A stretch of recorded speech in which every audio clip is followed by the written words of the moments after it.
Hey, good morning. How y'all doing? Good. Semester starting. I don't want to be here. Do I have everyone's extra credit assignment? So feel free to turn it in right now. It's okay. So how many of you did not get the opportunity to watch the video that I posted? So a couple of you. Okay, so I'm going to briefly review the syllabus, kind of like the course policies, things that I expect from you this semester, justifications behind my teaching method, etc. And then we're going to go, so this is Advanced Digital Systems ELE 385, so is there anybody in here who is not in that class? A couple of you, apparently you were at a different class yesterday, sat through circuits the entire class, and I heard about you guys. You don't have to admit who you are, but so kind of get into what is expected from you in the during this course, and then if we have time, we'll get to the fundamentals of combinational and sequential logic.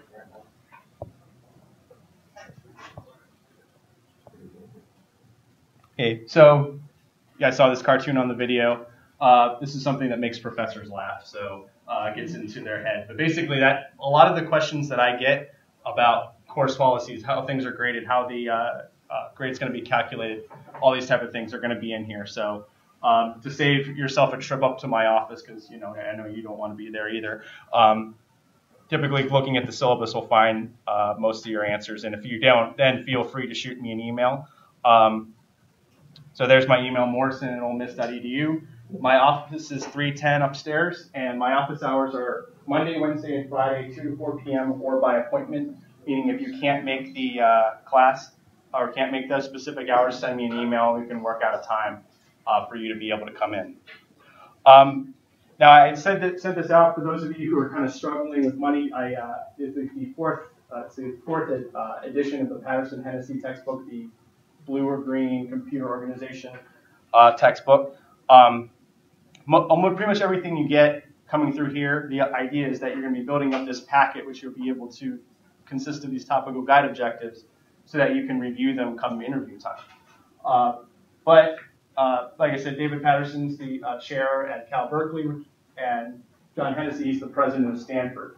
So these are kind of pretty important people who wrote this textbook, and a lot of people, when they interview, they're going to be referring to the MIPS computer architecture we're going to be learning in this course. So you can use that if you want to keep the textbook. I highly recommend it. But if you're at the point where, like, man, I need every dollar I can get, feel free to sell it back. It's fine.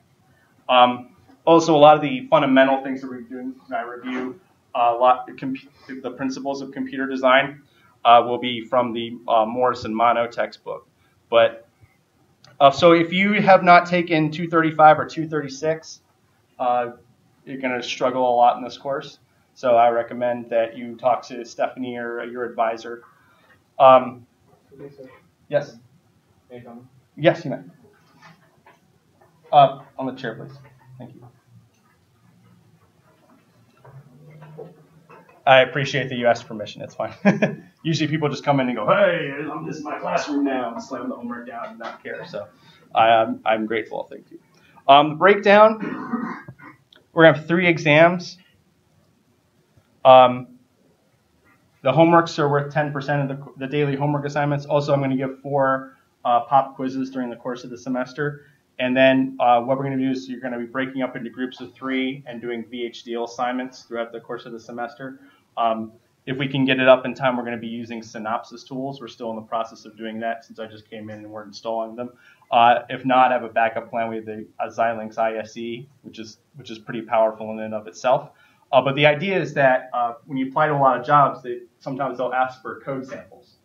And so what the purpose of the VHDL assignments is you're going to be working in groups. I'm going to give you a number of assignments to build up these structural VHDL codes, everything all the way from down to AND gates to arithmetic logic units all the way up through memory elements and into a whole data path. And then you can be able to use that to apply for jobs and get a leg up on other people. So that's the objective of those assignments. And then it's the standard 90, 80, 70 for grades. I did mention this in the course outline. The upward grade adjustments means that I cannot do something where you get a 92 and I say, no, you have a B. That's actually pretty common in law school. So by saying upward grade adjustments, I'm not letting that. Come on. Course outcomes. So this is how we're going to be building up, and these are what you're going to be able to accomplish during the course of the semester. Do you guys know what MSI stands for? Medium scale integration. Okay, so basically the whole idea is you're going to be taking MSI circuits that you're going to be designing in VHDL and building into larger, more complex digital circuits. So we're going to be going all the way up to VLSI. And does anybody know what VLSI stands for? Very large scale integration. Okay. Learn the proper design procedure, and you're going to be learning VHDLs for both combinational and sequential circuit state machines. You're going to be using VHDL to compile and simulate circuits. You're going to know the architecture of the basic computer system, the MIPS, which is microprocessor without interlocked pipelining stages, that was originally designed in 1981 and was used to basically do this reduced instruction set computing, which has become very important in advanced digital system design. Basically knowing the components of a basic computer system all the way from the memory and data path, controller and data path, all different memory, everything from instruction memory, data memory, how the program counter, how that whole flows. You're going to be able to do that and design that. And no relationship between the hardware architecture and a computer's assembly language. So the idea is that you're not just, let me modify this just a little bit because it's slightly off. Okay, there we go. So how does you write a code in C, write it in Java, and it compiles it down to this assembly language and then breaks it down into ones and zeros. Well, now you have those ones and zeros, what are you going to do with that? You're going to take that and put it through this data path, and it has to be done in a specific way, in a specific format, and you're going to learn how to do that in this course. Okay. Here, I've put this, upon completion of the course, you can claim on your resume. So these are, I've spent this summer going to, talking with people in industry, looking for things that they want on a resume. And so once you've done this course, you can actually put all of this on your resume credibly. So that help you stick out. Because let's face it, you're not here at 9:30 in the morning because you want to listen to my wisdom, right? You're here because you want a better job. So everything that I'm doing, from the topical guide objectives to the VHDL to all of this, my goal is to try to get you guys in a better position to succeed once you graduate. So course policies, I reward people who come to class every day and work hard. So if you can't make it to class for some reason, you're sick, that's fine. Get some sort of documentation. Also, as you can tell from looking out this window here, the entire campus is under construction. I get it if you're running late for some reason. You don't have to rush to class. Pull over. Most of us, pretty much everybody has a phone where they can send email from, right? Anybody who doesn't? So basically, pull over, shoot me an email. You send me an email in a reasonable amount of time. I can accept your assignment after class. It's not a big deal. Just as long, I want you guys here safe. Don't rush.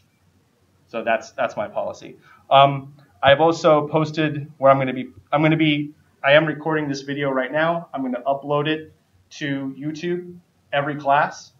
And I will provide the exact link so you can go there and use that to look up your notes for the topical guide objectives. I also mentioned, for those of you who saw the video already, I don't post the notes themselves. So this particular Word document in PDF, I'm not going to post that to Blackboard. What happens is, now that we all have these smartphones, especially if you're teaching an 80-student class like I had to do last semester, they'll like hide them under here and be able to scroll through.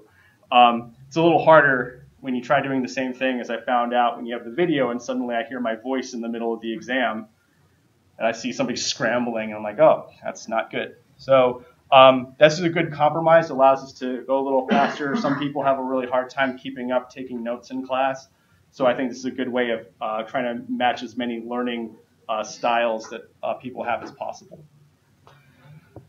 So topical guide objectives. The general idea, let me go down to where the notes actually, where the TGOs begin. Okay, so the idea is, come on. Okay, so topical guide objective 1.1 is define small scale, medium scale, large scale, and very large scale integration. So you're going to be writing this and saying that's TGO 1.1. That's just what I mean by everything. When you come to class, you're going to have all the information. So the idea is that all of these topical guide objectives, I have them phrased in a specific way. The questions are phrased the way you'll see them on quizzes and the way you'll see them on exams. So there's no ambiguity as to what you should expect when you see a problem on the exam. Yes? Like PowerPoints like these and stuff, can we get them, or can we get them online? What do you mean PowerPoints? Or like the stuff we're going to use in class? Oh, I'm video. Okay, so let me show you what I'm doing here. I am audio recording the lecture, and I'm going to post the link every day after class and the topical guide objectives that we covered during the class, at which point you may go through and do that. So like I said before, it's hard to do the PowerPoints because so this is a good way. Plus you can hear what I said, so if somebody asked a question, you can actually hear my answer, and then you can use that for studying. Students have said this is a really good way of that helps them for studying for exams. Put this back down.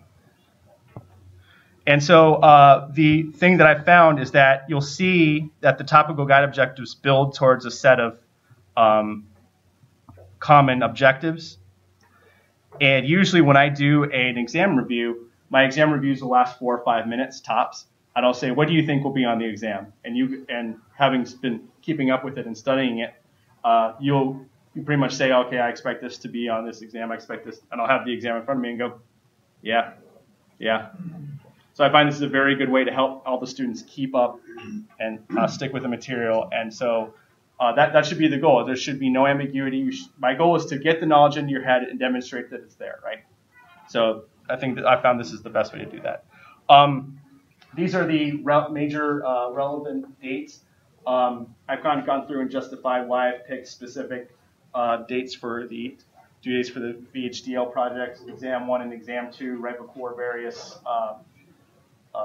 hallmarks of the semester.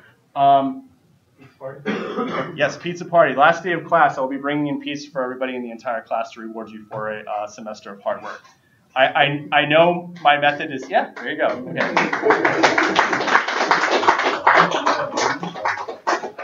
I understand that the TGO method, I am asking you to work hard, but I want to acknowledge that I want to reward your hard work and push you guys to success. I can tell you 2 quick stories. How many of you know who Richard Feynman is? Okay, so Richard Feynman won the Nobel Prize. He basically did things called Feynman diagrams that were able to trace the transition of quantum energy between particles. And he won the Nobel Prize for this. And he was very popular. He passed away in 1986. And my father had him as a visiting instructor when he was in college. And the whole idea was that Richard Feynman would give the 2 best people on the midterm and the final exams, would take them out to dinner and reward them for their hard work. Then the thing is, at that time, Notre Dame was an all-boys school. And I had this vision in my head where if I did that and then 2 female students got the top 2 grades and I put an unfair, I'm sure you've kind of experienced this where people, or something like that, where this is something that female students tell me all the time about how they basically they feel as though they have unfair burdens put on them. And my objective, whether it's gender, whether it's race, whether it's creed, religion, or background, I want every single student in my classroom to feel that they have the exact same opportunity for the exact same grade. So if I'm asking all of you to do this work, I shouldn't just have it as those 2 students, right? And I don't want to put people in an unfair position. So pizza party for everybody, because you're all working hard if you've gotten to this point, right? So that's my objective. Second thing, when I was 3 years ago, I was teaching a course called Computer Architecture, and I was implementing this method, and it was the second time I had gone through, and the median grade had gone from a 75 to an 85.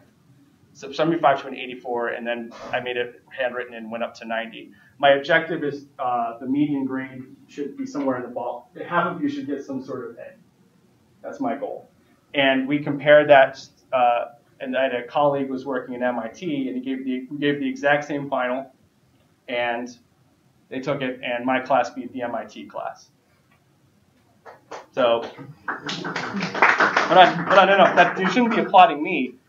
my point is, I remember you saw the teaching vision and mission statements about how I want to be world-class teaching methods. I want you guys, I say this and it sounds a little intimidating, but this is my goal. I want the best advanced digital systems class in the world to be you guys. That's my goal. And I'm going to put you in a position to succeed, and I know you can get there. And you guys saw that story I told where I had the professor who talked about how if you're at University of South Florida, you have this many students, but only this many are good, and you kind of have to lower expectations. Like, no, I'm not going to settle for that, and I'm not going to settle for that here at Mississippi. Academic integrity. As you can see, I put a pretty heavy emphasis on what I consider. In class, I'm goofy. I throw pizza parties at the end of the semester, but I do want to emphasize I take academic integrity very seriously. If you ever have the opportunity, since I've ventured, you guys, are you familiar with the Challenger? The space shuttle, yes. Okay, so it exploded when it took off in January of 1986. And the problem is there were engineers who knew the issue was the O-rings were supposed to expand at certain temperatures, and it didn't. Oil leaked out, billions of dollars, 7 people dead. I want this to be a class where people are collaborating. I want this to be a fun class. I want you guys to be excited to be here. But I do want to emphasize that academic integrity is very important because when engineers lie, people's lives become at risk. So I want you to take, I said this at the end here, your grade and your ability to do academic and to be honest and do good and honest work is as important, if not more so, than the grade you get in the course. Okay, so before we go on to the actual lecture, does anybody have any questions about my policies, why I want to do things, and what I expect this semester? Okay, one last thing. Thank you for doing the extra credit assignment. This will count. Every TGM will be worth 10 points for the beginning of every class. So if you turn one in, I'll put 10 points to that, so it'll be 20 out of, yeah, before I begin, anybody who has not turned it in? Anyone else? Okay.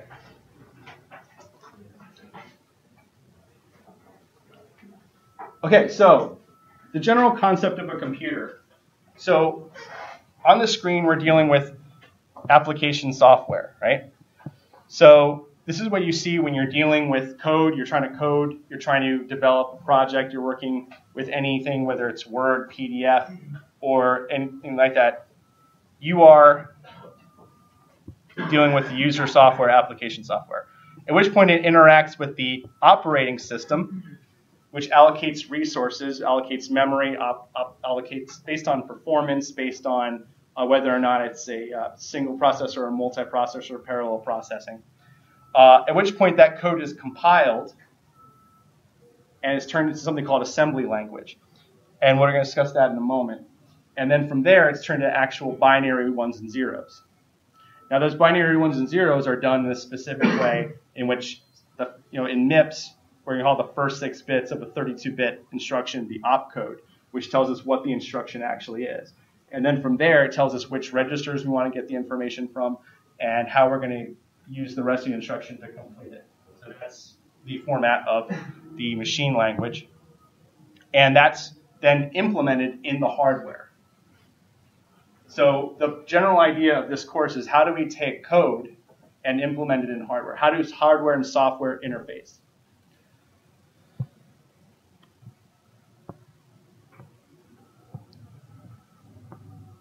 Here we go. Now we're cooking with gas. And so there are certain things that we have to bear in mind when we're designing advanced digital systems. Chip density, does anybody know what this graph kind of refers to, what the name Moore's Law, right? So Moore's Law is that there's basically as time goes on, there's a distinct relationship. It seems, the chip density doubles every 18 months. Every 2 years, 18 months.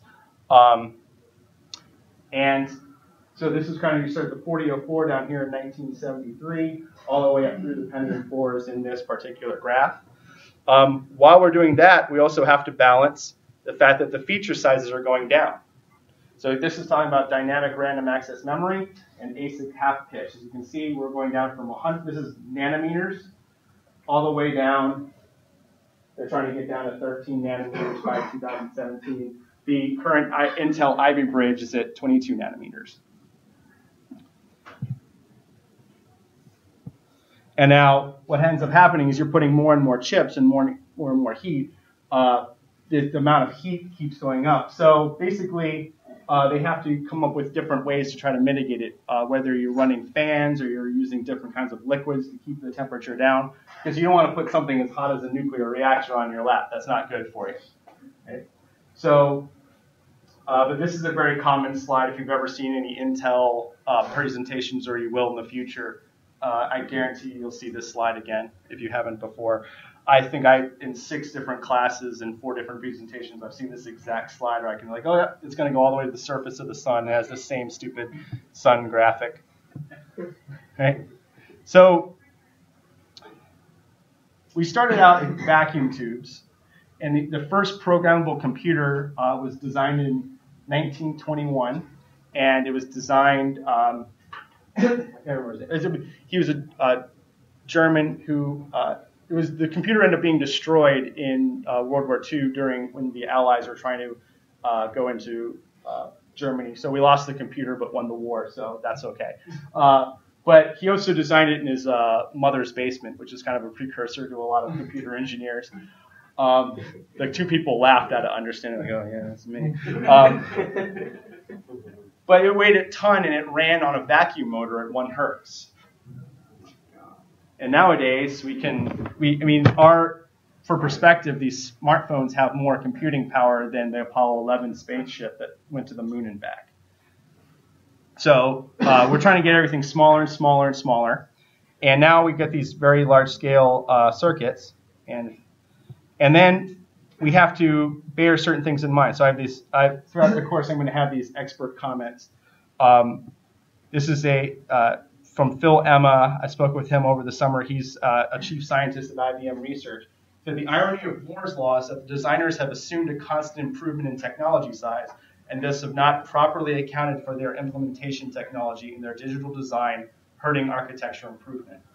So now that you're in advanced digital systems, we're going to be studying how to do certain things to reduce area, reduce power consumption, and be able to improve architecture improvement. So this is something that in this course you're going to learn how to mitigate. Now, this is Jack Kilby. How many of you are familiar with JK flip-flops?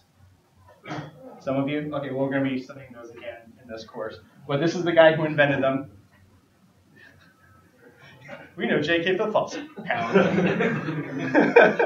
So he won the Nobel Prize in Physics in 2000 because he invented the integrated circuit.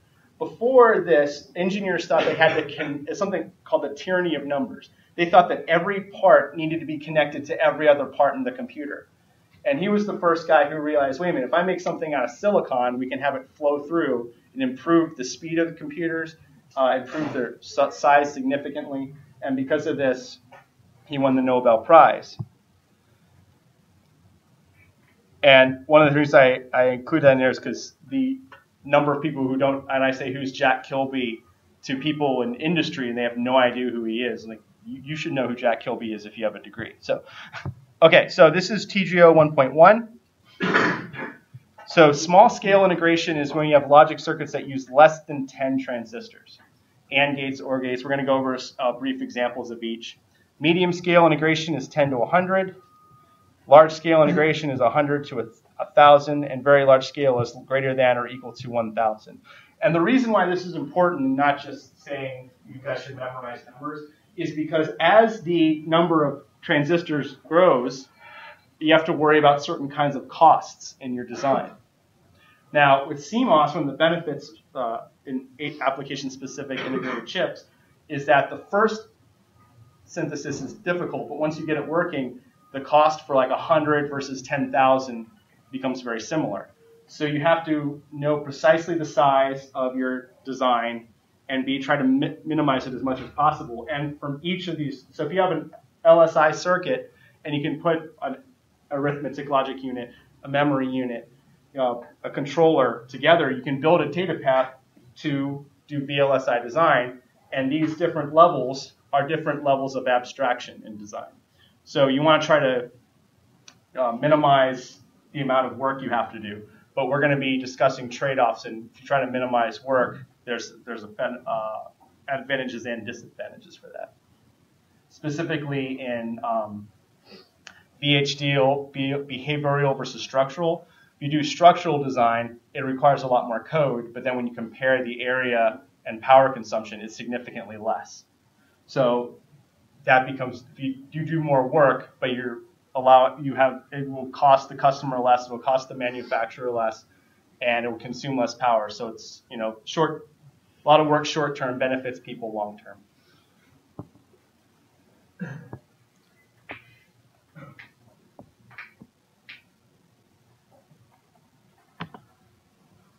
Okay, so small scale integration. Are you guys familiar with CMOS inverters? No? Okay, so when A is 0, so the whole idea is you want the opposite of the input. So if you have a 0 on the input, you want a 1 on the output. You want a 1 on the input, you want a 0 on the output. So if you have an A at 0, what's going to happen is the PMOS transistor is going to be on and the NMOS transistor is going to be off. So the voltage flows from VDD, which is a value 1, to the output. So that's how you invert it there. And if you have a 1 on the input, that means the PMOS transistor is going to be off, and the VSS is 0, so that's going to flow to the Q output. So that's how CMOS circuits invert. We will not be covering this to this level in this course. The course I'll be offering next semester, CMOS and Digital Design, we will be going to this level. So that's why in the course objectives, we're going to be dealing with medium scale integration. So medium scale integration is where you kind of get greater than 10 transistors. You're putting them together to create an arithmetic logic unit, ALU. And so the idea is you're actually using these small AND gates, OR gates, XOR gates to actually produce logic. You can use adders. You can do comparators. We're going to be shift left, shift right based on the number of bits that you want to do, which would be very important for loading and storing in memory. But this is a general idea of an MSI circuit. Do you have a question? Yeah. What's the difference between the CMOS and the flip-flops that we did? Okay, so that's a very good question. We'll be going into a lot more detail in the course. So CMOS is transistors. So if you're trying to make ASIC chips, application-specific integrated chips, and you get like wafers, it's silicon. It's made out of CMOS. CMOS stands for complementary metal oxide semiconductor. And the idea is that you're trying to use charges to make current flow through these transistors.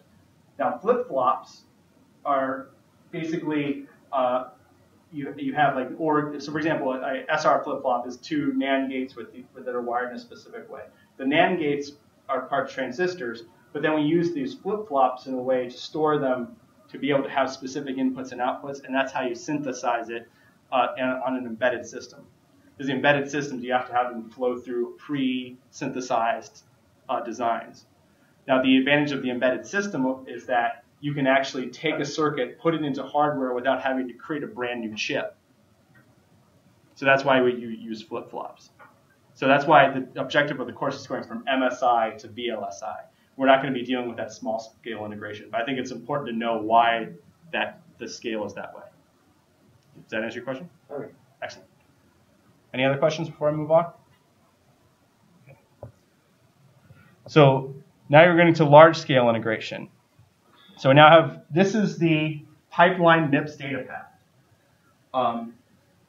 This is instruction memory. It consists of SRAM. It's also registers consist of SRAM, and data memory is DRAM elements. So we're going to be doing, this is known as a load store architecture, meaning that registers are fast but volatile, and they're fast, but the data memory is a little slower but not volatile. We're going to be learning about memory hierarchy later in the course, how you take advantage of memory hierarchy to improve the speed of a computing system. So now we're building to a large-scale integration. And then This is a picture of the Intel 4004 processor. This is a VLSI design. And that's a picture. So, what's that?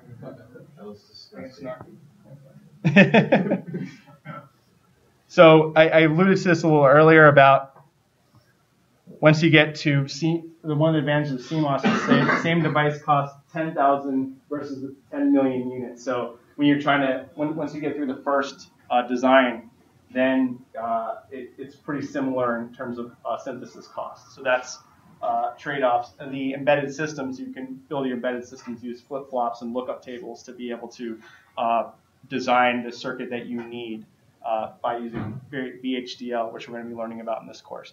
VHDL, the V is actually an acronym in and of itself, very high-speed integrated chip, and then HDL is hardware description language.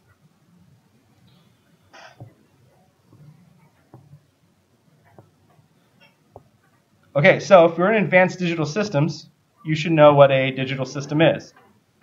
So digital system is any circuit that takes a set of discrete information, inputs, and discrete internal information, system state, and either generates a set of discrete information outputs or stores them as information. So what this means is you have either discrete inputs, you have a set, so let's take an arithmetic logic unit, and it interacts with registers. So now we have the ALU, which is combinational. It'll take your inputs, plus the registers, which store the data. And based on that information, you can get outputs. And if you wanted the ALU stored into a third register, that would be your system state. So anything with memory is a system state, and anything that produces inputs and outputs, these are discrete information inputs. And since the advanced, it's not drawing the star very well, but since this course is advanced digital systems, and I'm asking you to define digital system, where do you think you'll see this again? On test, right?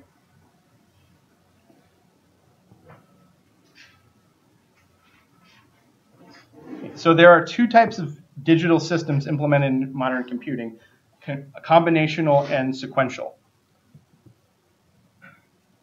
Okay, hold on. Does everybody have, I see people still writing notes.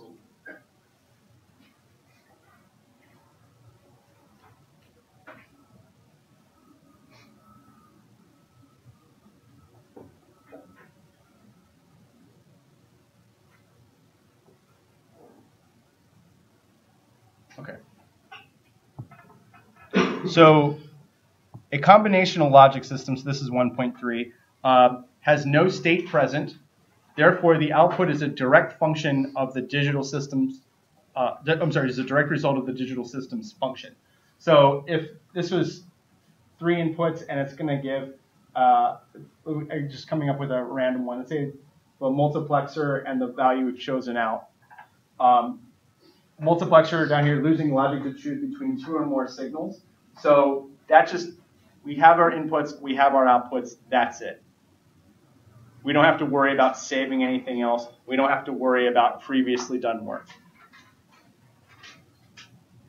And we kind of alluded to this, encoders and decoders, devices, circuits, and I have a whole list. Basically, the whole idea is that you're taking in, like, so an encoder, you're taking in 4 inputs, for example, 4 to 2 encoder, meaning that whatever value is a 1, so let's say this first one is a 1, so we're going to have 0, 0 on the output. The second one is a 1, we're going to have 0, 1 on the output. Third one is a 1, we're going to have 1, 0 on the output. And then the fourth one's a 1, we're going to have 1, 1 on the output. So we're encoding which signal we want. And then decoding is taking those values. So if we had 1, 1 on a 2 to 4 decoder, we have 1, 1 and would decode it so only the 4th output of the combinational circuit would be 1, and the rest would be 0. So that's a decoder. So 1.4 is sequential circuit. A sequential logic system has a present state. The output is either a function of the present state or the present state and the input. So the definition is alluding to the difference between synchronous and asynchronous sequential circuits. Some of them, you basically, for Mealy and Moore machines, have you guys studied Mealy and Moore machines? Okay, good. So we're going to briefly review that in section 1 here again. But basically, you either have to, it's either just, you find the state, and based on that, you produce the output, or you have the state and the input, they are combined, and they produce the output. And you want to be, and there's pros and cons to using both of those approaches. I'm going to scroll up just a little bit so I can, while you guys are writing down, I can talk about flip-flops and latches that we just talked about. A circuit that has 2 stable states and can be used to store 1 bit of state information. For example, all the outputs have Q and Q bar. So you can use those in, as a set and reset. You want to be able to either set it Q as 0, set Q as 1, reset Q as 0, and then be able to change it based on those inputs. And you can use a D latch then to control either a 0 or on the 1 on the input. So you can eliminate that scenario where set and reset equal 1. So from there, we're building up to D latches, D flip-flops, master slave D flip-flops, edge triggered flip-flops, toggle flip-flops, and JK flip-flops. And registers are basically a set of flip-flops that you're using for memory elements. So if I'm storing a 32-bit value, for example in MIPS, we would want to use 32. We want to have registers with 32 flip-flops or 32 SRAMs in the circuit. And the difference, if we're talking about embedded systems versus ASICs, SRAMs are 6 transistor devices, whereas if we're doing an embedded systems, like we'd be loading it up in VHDL, we'd be using flip-flops. Okay. So 1.5, if this is so that 1.5 is describe the difference between synchronous and asynchronous systems. If the state of the sequential logic system is updated at discrete times, then it is synchronous, meaning that there's some sort of element in the flip-flop design itself that prevents it from changing until a clock pulse occurs, meaning that it goes from 0 to 1 or 1 to 0 if it's positive or negative edge triggered. Otherwise, it'll just change the moment it gets all of the inputs. And that's an asynchronous circuit. So the second part of the if the state may be updated at any time, then it is asynchronous.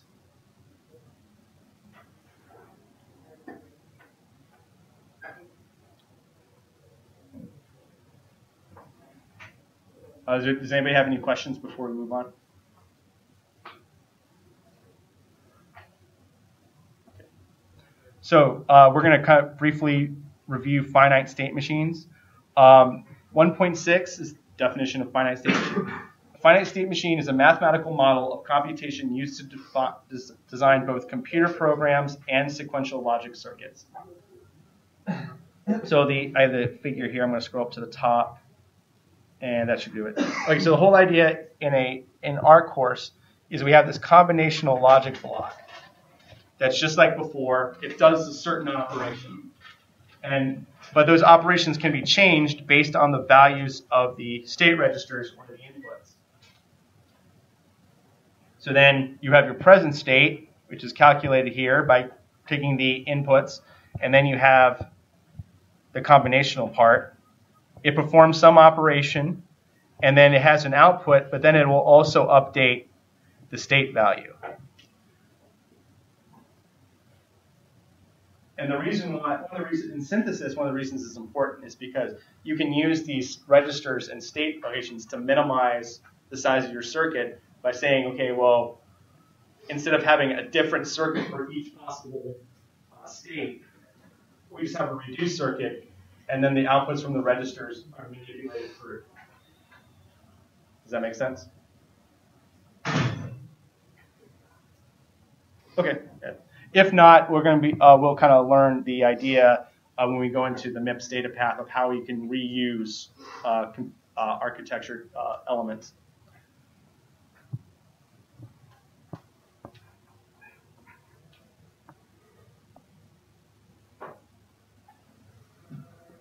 Okay, so what is it? Okay, I'm alluding to the state. What actually is a state? A state is all of the stored information at a given instant in time to which the circuit or program has access.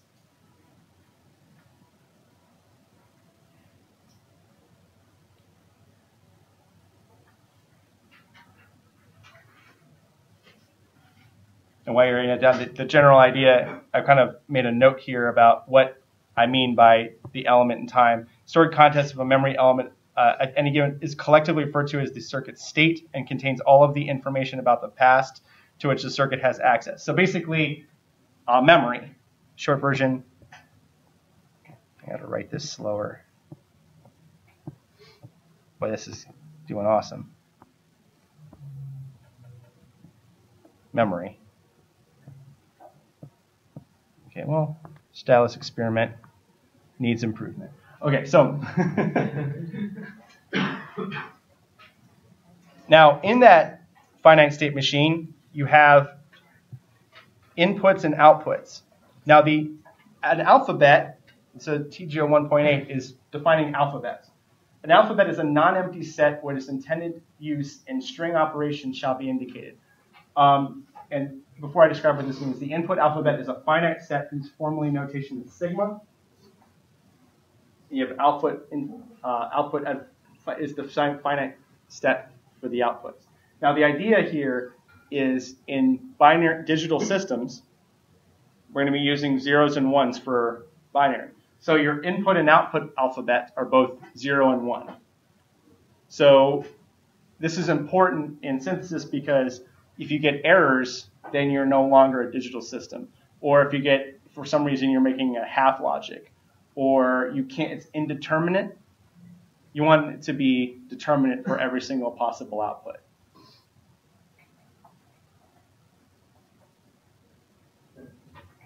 Okay? And I said the same thing here below. But in digital systems, the alphabet is 0 and 1 for both inputs and outputs. Now, in the combinational part of the finite state machine, you have something called a transition function. A transition function maps a state and the input alphabet to the next state. So you have a question? Oh no. Oh no. Okay. I was just making sure. Okay. I have no. By the way, I should say this. I have no problem with you guys telling me, "Hey, slow down," or I have a question. I have kind of a little bit slower. Yeah. Okay, that's fine. So.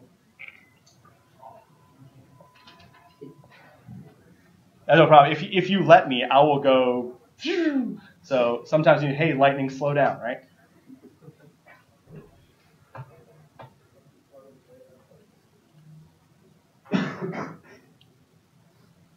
So the idea is we're having this input alphabet and the actual function within the combinational part of the circuit, and you get the state information and you get these inputs, and based on that input. It's going to, and the transition function in the circuit, we're going to get an output and it's going to update the next state. So we define the transition function here in 1.9 as mapping a state and the input alphabet to the next state. The transition function in finite state machines has a formal notation of T.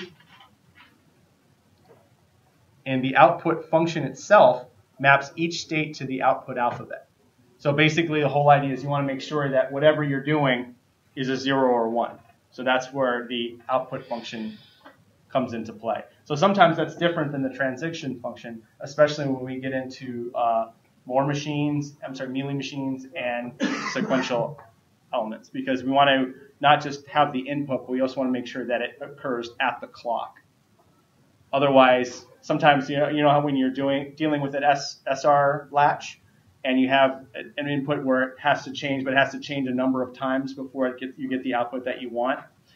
By making sure that you have it clocked, it can make that change and then won't propagate the output until you have enough time to pass, where you can then get only the values you want. So that's where the difference between the output function and the transition function come into play. And bearing this in mind will help you a lot in VHDL coding.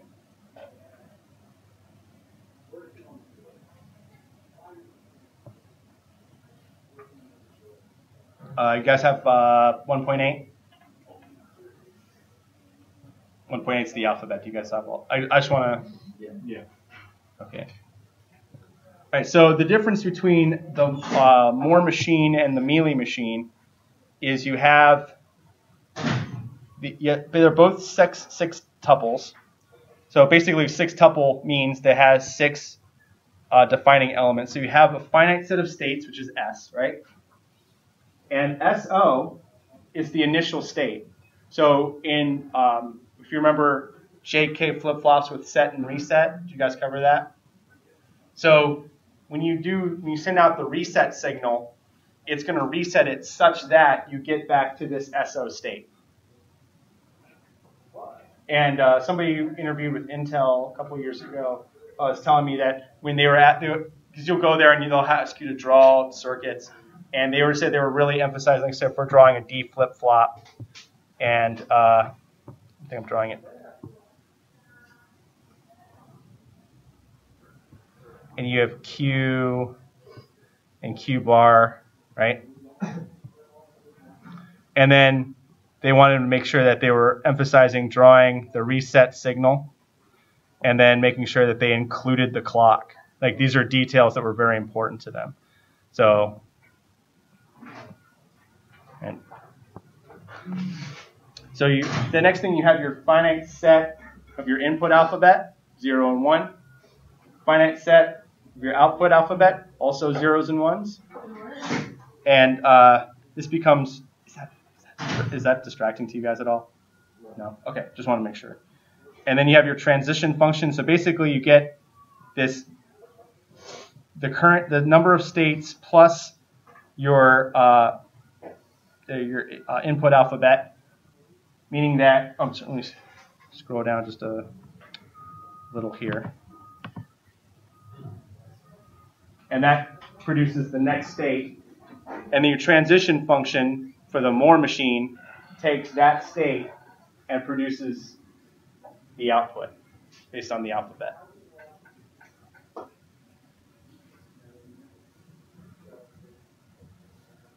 So the difference is, okay. So the difference is with the Mealy machine is that it's going to combine the output function with the result of the transition function. Yes? So I was just going to ask, you said all these TGOs are going to be up for us to get. Yes. So all of the, okay, so I'll answer this question. So the under content topical guide objectives, all of the TGOs for the entire course are already up. Okay. And then what's going to happen is they correlate to the question. So one TGO 1.11, I can tell you, is define Moore machine. TGO 1.12, define Mealy machine. So what you're going to be doing is you're going to be taking the lecture notes, going onto the video or whatever you're writing down in class, and then handwriting that and then handing that in. Another benefit I found for the TGOs while you guys are asking, everything that we cover in class that has relevance is now in some way, shape, or form incorporated in your final grade. One of the most common student complaints just in general is, I studied my butt off for this and it wasn't even on the exam. I spent hours and hours and it didn't even matter. Every element, if you're keeping up, and it's somehow also incorporated into your grade. So I think that makes it fair. But now the video's up, and I can show you on Blackboard if you like towards the end of the lecture. But it's under, yes? So for the TGOs, we're basically just rewriting them and you. Yes. Do we have to write down a question? No. Okay, so a couple, while some people are still writing. Common questions. Can I type up the question and handwrite the answer? Yes. Do I have to write the question? No. Yes? Can we type notes in here? You can type notes, but the thing is, you can type whatever you want, but the actual submission, like the extra credits that you guys handed in today, right. It does need to be handwritten. Right. Okay. What do you mean by type notes? Just to make it easier to keep up. Yeah. Oh, no, yeah. Like I said, the video will be, we're recording it, and I'm going to post it on YouTube. So everything that you have will be available online, the entire course. So, any other questions about the homework? Because I have no problem addressing them now. Okay. Okay, so does everybody understand? I'm in a little bit. I'm going to scroll up. What's up? First I've written this much in a No, long no. time. I can't even read it anymore. Well, I'm going to go over this diagram, which is not a TGO, which I'm sure you guys. But this is the difference between Mealy and more FSM. So I'm going to translate all this Greek letters and all this definitions into actual how this will be done in circuits. You guys are aware that I am posting the video. Okay, so if for whatever reason you get a little behind, it's okay. But at the same time, feel free to slow me down. Yeah, imagine what it would be like if you didn't have this and you had to write everything down and everything was classified so you couldn't take it home. Nuclear power school. What the heck? Okay. Even the computer's like, screw this, I'm going on the internet. Okay, so Mealy machine, the difference is you have the mapping of the output function here. I'll use a highlighter. So this is the main difference between a Mealy and Moore machine, is that the Mealy machine is just mapping the output function to the alphabet, whereas, the Moore machine is doing that here, right? Whereas the Mealy machine maps the output function to both the current state and the alphabet. So the output is dependent on the current state as well. Okay. And then you just reset the state and start again. Exactly. Yeah. We're going to go over a couple of, we're going to go over a Mealy example and a Moore example before we continue. I wouldn't just throw all this Greek stuff at you and expect you to understand it.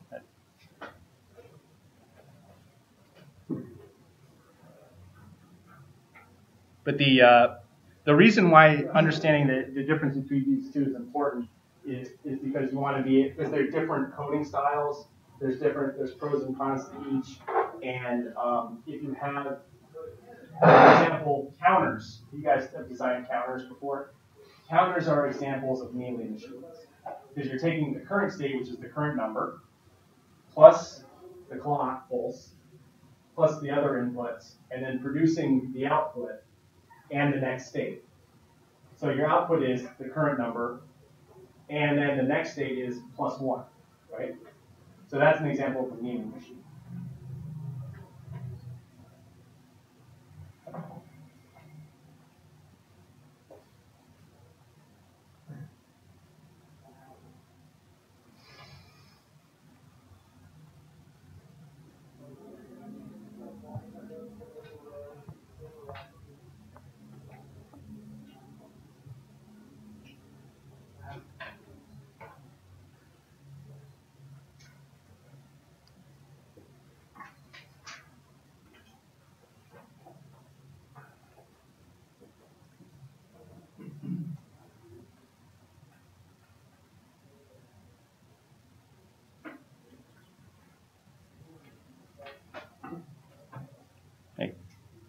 Can I scroll up just a little bit? Here. Okay. Okay, so here's the Moore FSM. Okay, so comparing the Mealy and Moore machines. Okay, so you have your set of inputs for all of them, right? So your inputs are just your values. So 0 and 1 here is your input alphabet, and then you have your actual input states. Now, when you get your input, you're actually be doing some combinational logic for both. The difference is you're also propagating the input past all of this in a Mealy machine, right? Whereas the Moore machine, you have the current state, and those values are passed back at each clock and then combined in the combination logic. So the transition function T is S cross E, right? E is your input state. I'm sorry, your input alphabet, and then S is the next state. So that's what the transition function, that's what all that Greek garble means. I am limiting it to 0 and 1, and I have previous memory. Therefore, it's going to be my next value. So now you update the state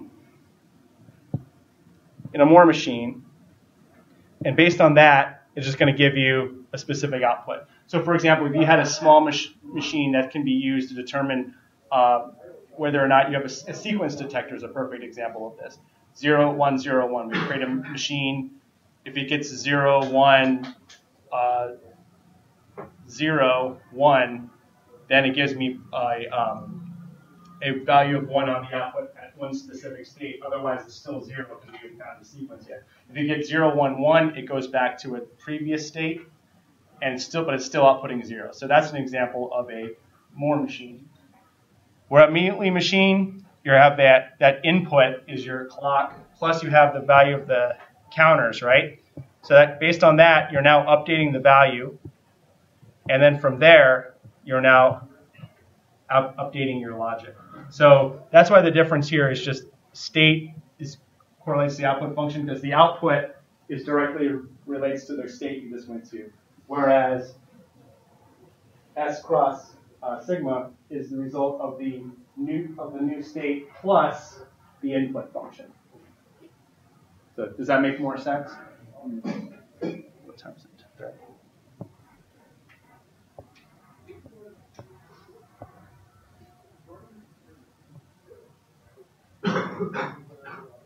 Okay, so so now we have a, so what was that last one? That was 12, okay. So this is an example of a Moore machine. I'm going to zoom in to the machine here. So you have 3 states, and based on where we're at, so our initial state could be Q1, right? If we have a 1 as a result, we just stay in the state. If we have a 0, we go to Q2, and based on that, our output is 1. Our output is 0. Our output is 0, correct? So based on the edges, we're just transitioning between states. So let me go back to 100 here. Okay, so you guys understood kind of just what I just did with the notes. So this is example problem 1.1. So under the content, we have TGOs and example questions. And the purpose of the example questions is I want you guys to take the concepts that you're learning in the TGOs and build on that. So you're not just mindlessly writing or mindlessly memorizing. You're actually using these to actually design, build, and show understanding. So example 1.1 is this state machine here. So it's 2 states, S1 and S2. This is our initial state. Our input and output alphabets are 0 and 1. And we have a transition function. The transition function is represented by what happens when we go to each state. And then the output. So in this case, I say we start at S1, where the output is true. And S2, the output is false. So I asked the final output value in the question, meaning what's going to be the final result. So if we start, and what you'll get for the question, you'll get the finite state machine. You'll get the start state, and you'll get this input string, right? So you've given it in the question, and we're going to trace through the finite state machine to get to the result. So if we're at S1, and our first input string is a 1, where are we going to go? Back to 1. So we're still at input is 1, next state S1. S1 is 0, go to S2.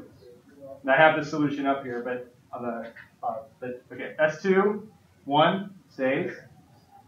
S2, 0, goes to S1. S1 is 0. S2, and I define S2 as false, so S2 is false. So that's your final output value. And for those of you who are interested in going into even more detail, I've actually posted, well, I have this PDF here, which is the actual academic paper that Edward Moore wrote and proposed in 1956 when he actually came up with the idea of Moore machines for finite state machines. So it's not required, but for those of you who are interested. Some people are, some people aren't. But I thought I'd post it anyway. Okay, so here's an example of a Mealy machine. What was that? We say we were sure they would help it go flow our minds. Actually, this is the finite state machine he used to describe it. So he goes through this whole thing, gets through it, defines TGO, what I put in the TGO, and uses this example in the paper. So I took exactly what was from the original paper and gave you guys as the example question. So it would not, hopefully it wasn't over your minds because I've told you everything that's in the paper. Hopefully. Okay, so here's a Mealy machine. So the difference between a Mealy machine and a Moore machine is that it does not properly zoom. Okay.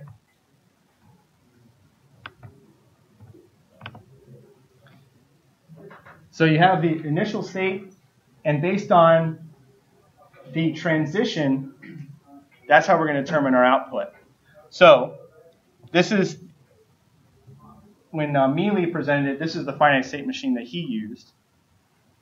And the difference is, let's say we have an input string of 1, 0, 0, and we start at 0, 1.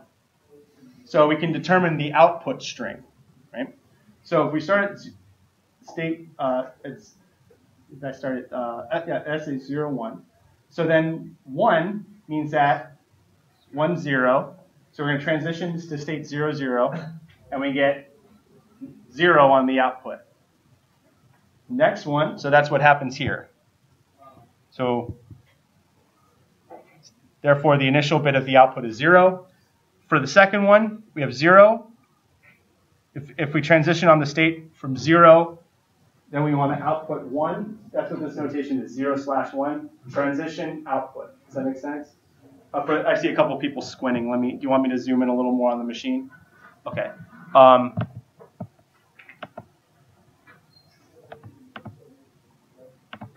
Okay, so you see these values right here, the 0 and 1 and 1 and 1. So what this means is on this edge from state 0, 0 to state 1, 0, transition, if the value is a 0, we want to transition along this edge, and we're outputting a 1. So that's the difference. So we have this current state and the input. Remember that in the Mealy machine? That's how it's, the transition impacts the output. What's a 1-1? 1-1 means we also want to transition on this edge. So sometimes they make this notation. They'll say x/1, right? X means we don't care. It can be 0 or 1, and the output is 1. Yes? So the Mealy machine can't go to it can't go to S1 or S4.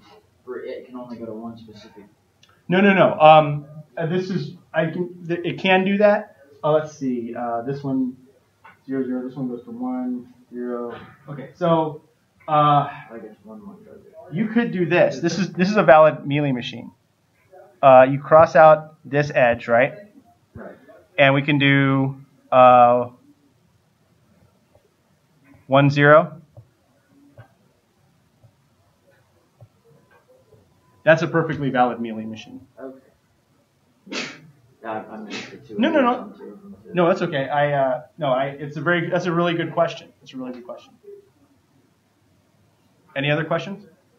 Are we going to be actually constructing these with the flip-flops? Yes. Yeah. So how in the diagram is it different than the Moore machine? Oh, okay. So let me go back to 100 here. So the difference is what happens along the transition edges. So on the Moore machine, the only thing that occurs is the edge the transition function. Right? There's no output value. The output is dependent on the state you get to. Okay. You see how on the edge you could have some of the transitions, you can get different results. That's here's another. This hopefully will answer your question. So let's say I did this instead of 1, 1 here. Let's say I did this as 1, 0. 1/0. So now you can make a transition from this state to here, and still get you still have the resulting calculations be the exact same, but the difference is instead of the output being a 1 both times, it'll be a 0. It's basically an inverter here on this edge. That's also a valid Mealy machine. So that's the difference between a Moore machine and a Mealy machine, the transition function as opposed to the output function and transition function being incorporated there. So what are the ones and zeros that are in the actual state? What are they? Oh, okay. So we will be, this is the actual state itself. Right. So we will be going into binary encoding, gray encoding, and one-hot encoding. So the short version of it is, you can represent these by using 2 D flip-flops or 2 GAK flip-flops. And this represents the actual value that we'd be using. Say we want 0, 0. When we're building Carnot maps, which we're going to discuss next, we'd be using that to be able to break down the logic. So that's what that means. Any other questions?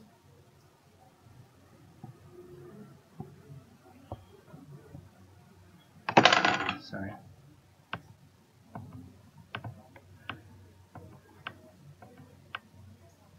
Okay, so example 1.2, and I think this is where we're going to stop today because we're going to, I'm going to pass.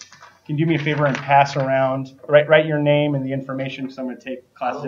Is anybody? What's that? I don't know how, but your clock's a little bit slow. Is it? Yeah. What time is it? It's actually 10:40. Is it 10:40? Okay, well then I have till 10:45. So, Yeah. I'll fix that. We started late. Yeah. Oh, we did. Okay. Well, what's my phone say? My phone says 10:40. You're right. That's what I used to do. So we're going to do a TGO's. The homework that will be due will be TGO 1.1. Oh, come on, write this. Here we go. 1.1 through 1.12, right? And we're going to do example questions 1.1 and 1.2. And that's going to be what's due next class.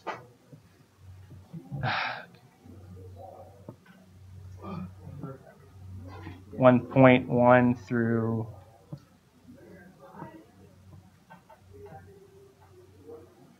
Okay, 1 through 1.12 and example questions 1.1 and 1.2. I'll post when I post the announcement. I'll write that on Blackboard as well, and everybody gets an email when I send it out. So, okay, so we'll go through this, and then once you guys have signed in, you're dismissed. So this is a Moore machine. Given the following, Mealy machine, where S state 0 is S0, and this string, find the following output. So if you have 0, if you have input is 1, that means we're going to go to S1, as you can see here. And based on 1, we can see that the output bit is going to be 0, right? Same thing, we're now at S1, input is 0. If 0, we follow here, it's going to be 1, and we are now at S2, right? We're at S2, the input is 1, meaning that we're going to go to S1, and the output is 0 based on the transition function. Now we're back at S1. At S1, the value is 1, so we're going to go on this edge, and we're back at S1, and the output is 1. From 0 is the next input value, so it's going to go here to S2, and that makes the output is 1. If it's 1, it's going to go back here to S1, and the output value will be 0 because that's the last edge. And then S1, if it's 0, it goes back to S2, and the output is 1. So in these kinds of questions, I want your output string, and I want your next state. Show me you can traverse an FSM. Does anybody have any questions about that? And I'll promise I'm going to fix the computer so I don't want to dismiss you guys late because I know you have other classes and things like that. So 1.1 through 1.12, example questions 1.1 and 1.2. Please staple them together, your papers together. That makes it easier for me to grade. And if you have hold on, is anybody here currently not registered for the course, meaning you're on waiting list or? All right, well in that case, you're free to go.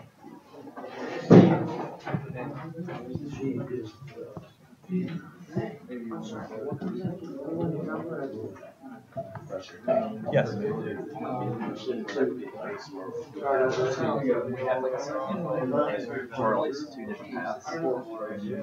No. That reduce. Okay, well, we're going to be going over that in section 4, how to reduce. But okay, so here's a good question. This is a good question. At this stage in the course, I'm not going to give you an FSM where one potential output could potentially take you to 2 states. We're eventually going to be dealing with state minimization later in the course, but at this stage, I'm not going to have a situation where we're state 1 and 1 could take you to state 0 and state 3. Okay. And you use Blackboard, you said. What's that? You use Blackboard. Yeah. Okay. So I'm going to shut this down here because I don't want to.